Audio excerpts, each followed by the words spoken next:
tu vas échouer. Parce qu'en comptant sur les hommes, comment dire cet enfant, tu vas totalement échouer. Aime sans attendre rien en retour. Si tu aimes réellement ton frère et ta soeur, tu dois aimer avec ses défauts et ses qualités. Si tu aimes réellement tes parents, tu dois aimer avec leurs défauts et leurs qualités. Si tu aimes réellement Dieu, tu dois aimer Dieu avec ses bénédictions et les épreuves. Quelqu'un qui aime Dieu doit aussi aimer les épreuves qui est derrière la bénédiction que tu te donnes. Mais si tu aimes seulement Dieu, au moment où Dieu va te bénir, mais quand les épreuves se présentent, Dieu n'existe plus, il est le diable en personne, tu n'as jamais vu un Dieu comme ça. Si tu veux aimer ton père et ta mère, parce que tu attends que ton père te donne en retour, le jour que ton père n'aura plus, ta mère n'aura plus, elle te deviendra une sorcière ou un sorcier. Si tu aimes ton frère, parce que tu veux que ton frère te positionne, ton frère te situe, ta soeur te donne, le jour que la personne ne doit plus te donner, sera totalement ton ennemi. Ma soeur, c'est parce que vous avez les longs yeux. La Bible déclare que si ton œil est une occasion de chute pour toi, occupe et j'aime et viens servir le Seigneur. C'est parce que personne ne veut rester à sa place. C'est pourquoi vous avez l'amour du poulet. Amen.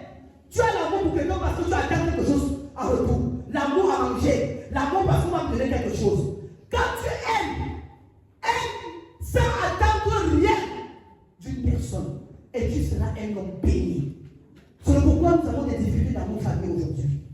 Dès le moment aujourd'hui, tu donnes, tu donnes, tu donnes, tu donnes, tu donnes. Jusqu'au jour que tu ne donnes pas, tu es la plus mauvaise. Mais sois quand même reconnaissant de ce qu'on t'a donné. Parce que l'amour voudrait que tu sois reconnaissant du peu qu'on te donne. Toi qui réclames tous les jours, donnez-moi. On ne m'a pas donné. Toi-même, tu donnes quoi en retour aux gens? Toi-même, tu donnes quoi en retour? Parce que tu es dans les réclamations. Tu peux même critiquer quelqu'un. Ta bouche est devenue comme la bouche, je ne sais pas, du chien ou du chat. Chaque jour. Pourquoi? Parce que quoi? Toi-même, tu ne portes pas l'amour dans ton cœur. La personne dont tu revendiques que la personne te donne, toi-même, donne en retour. Si tu vas avec ton frère, ta soeur, tu lui dis pardon, aide-moi. Aide-moi, il me dit que vraiment c'est difficile. Vous voyez? Ah! Vous voyez? Je vous avais dit non. Il est une chiche. Elle est une chiche. Elle ne peut rien donner. Elle ne peut rien faire. Toi-même, tu fais quoi pour les autres? Et c'est comme ça que tu portes le nom des gens. Tu te balades partout. Vous voyez comme ça, hein? Tel est chiche, tel est comme ça, tel est comme ça. À cause de ta bouche, tu auras trop de problèmes. Quelqu'un qui n'a pas l'amour dans son cœur, arrivé à un moment donné, tu vis des persécutions et des combats que tu ne sais même pas ce qui se passe. Parce que Dieu est en train de te chicoter. Je viens te dire ce matin, par manque d'amour, Dieu aura de la chicote derrière toi. Par manque d'amour, il y aura des situations qui vont t'arriver et tu vas te poser la question, qu'est-ce qui ne se passe pas? Parce qu'au fond de toi, tu n'aimes pas ton frère. Au fond de toi, tu n'aimes pas ta soeur. Tu n'aimes personne. Tu es comme une personne qui est là pour détruire, pour saccager et non pour bâtir. Alléluia. La Bible déclare que l'amour ne cherche point son intérêt personnel. Quand vous vivez avec une personne, où la personne s'assoit et fait des commérages à un tel, à un tel, à un tel, et ils se disent chrétiens. Non, vous n'êtes pas chrétiens, vous êtes des chrétiens. Parce que le vrai amour ne te demande pas de t'asseoir et de détruire l'autre. Le vrai amour ne te demande pas de t'asseoir et de faire des commérages et de peut-être une femme commère, un homme commère. Alléluia. Le vrai amour est de quoi? Tu défends ta soeur, ton frère, tes parents à haute intelligible voix, même dans les carrefours. Alléluia. Que quand tu vois quelqu'un qui dit que tu vois ma soeur là, non, ne parle pas comme ça. Dieu n'aime pas ça. Mais dès qu'on dit, tu vois ma soeur là, hey, tu savais, et vous aurez trop de problèmes. Parce qu'à cause de ça, la colère de Dieu va s'abattre sur vous. Je dis, il connaît Adam. Ça va s'abattre sur vous. Et vous allez demander, pourquoi telle chose et telle chose m'arrive? C'est à cause du manque d'amour de ta bouche. Sois délivré de ta bouche au nom de Jésus-Christ. Parce que s'il y avait réellement l'amour dans ton cœur, ta bouche devait. Parce que la Bible déclare, ce qui sort de ta bouche vient de l'abondance du cœur. Ça veut dire que si tu ouvres ta bouche négativement et tu parles à quelqu'un négatif, ça veut dire que ça sort de ton cœur. Et si ça sort de ton cœur, l'amour n'existe pas dans ton cœur. Alléluia. Alléluia. Dis à ton frère que ton cœur soit rempli d'amour. Que ton cœur soit rempli d'amour. C'est d'avoir à parler quelque chose qui m'a touché. Qui m'a tellement touché. Que notre vrai problème, c'est ça. C'est le manque d'amour.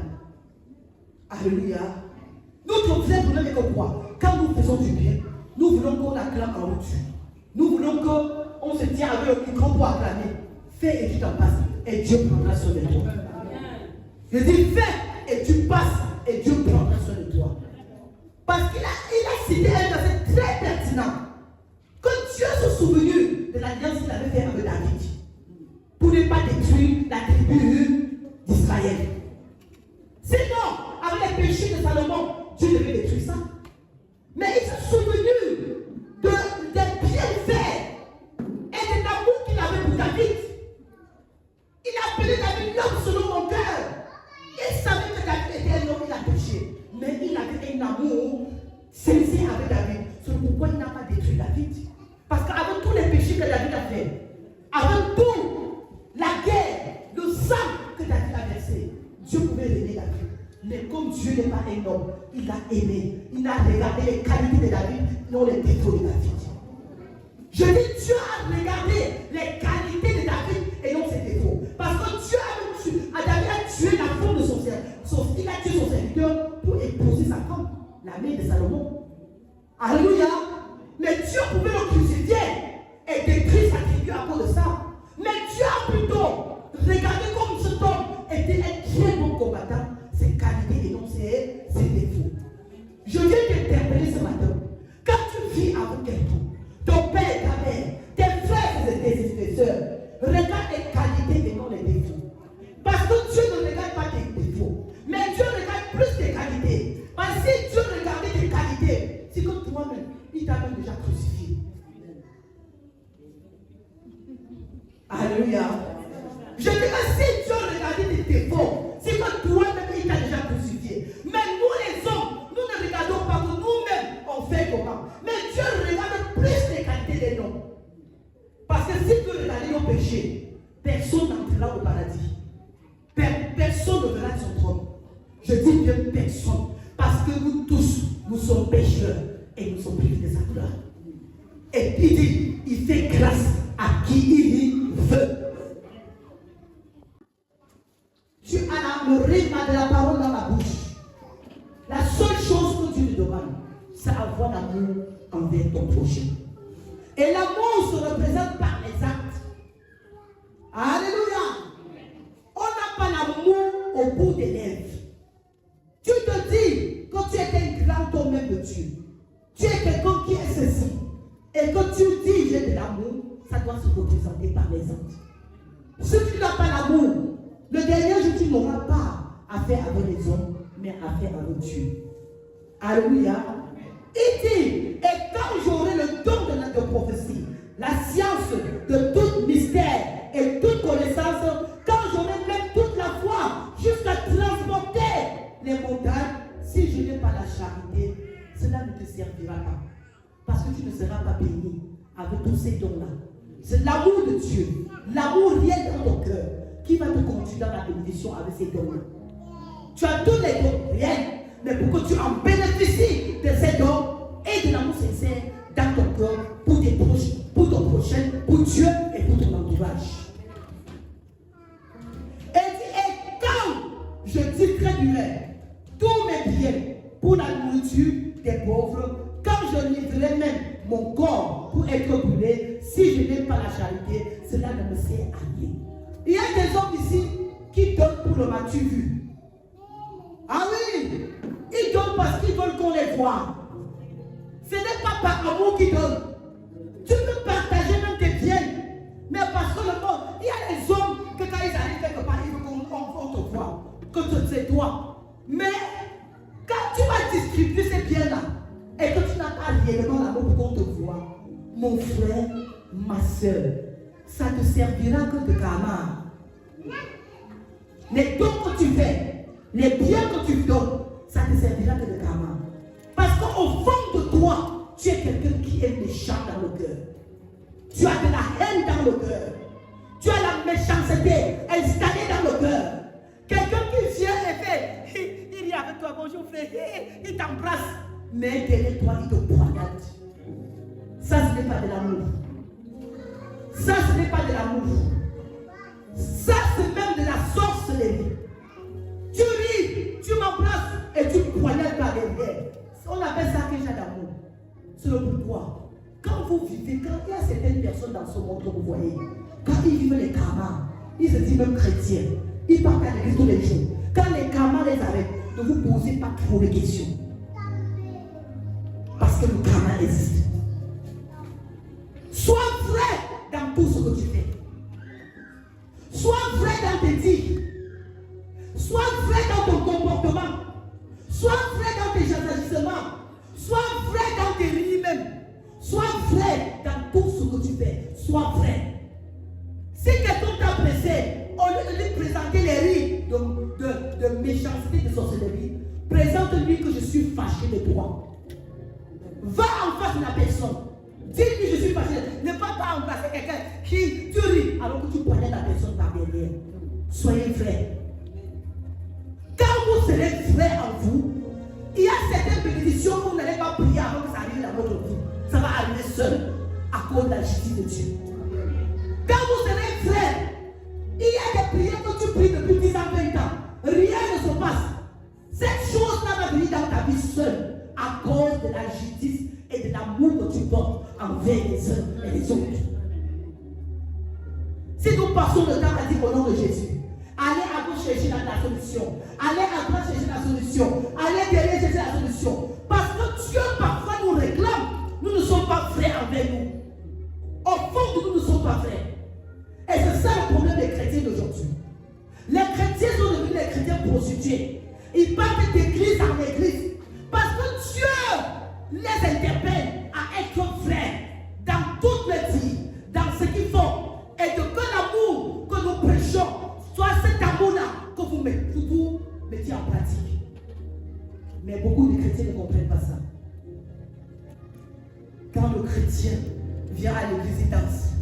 Ou dans son église, que ce soit dans les églises catholiques, dans les églises presbytériennes, dans les églises baptistes, dans les églises protestants, nous sommes tous des chrétiens. Alléluia. Et quand ils se retrouvent dans leur congrégation, ils chantent. Je suis dans la joie. Tu n'es pas bâti aujourd'hui en Christ. Ta maison sera détruite. La sorcellerie qui va te laisser dans ta maison, tu vas dire Seigneur, je vais commencer par vous. Et quand il y a parfois, quand vous commencez à prier pour vous, demandez Seigneur, bénis-moi, fais ça. Repentez-vous quand même. Il y a votre passé peut vous suivre aussi. Allez dans, repentez-vous et renoncez à vos mauvaises voies. Ce qui est pour le chrétien peut demander pardon aujourd'hui, mais toujours pour toi, le chrétien, le pardon.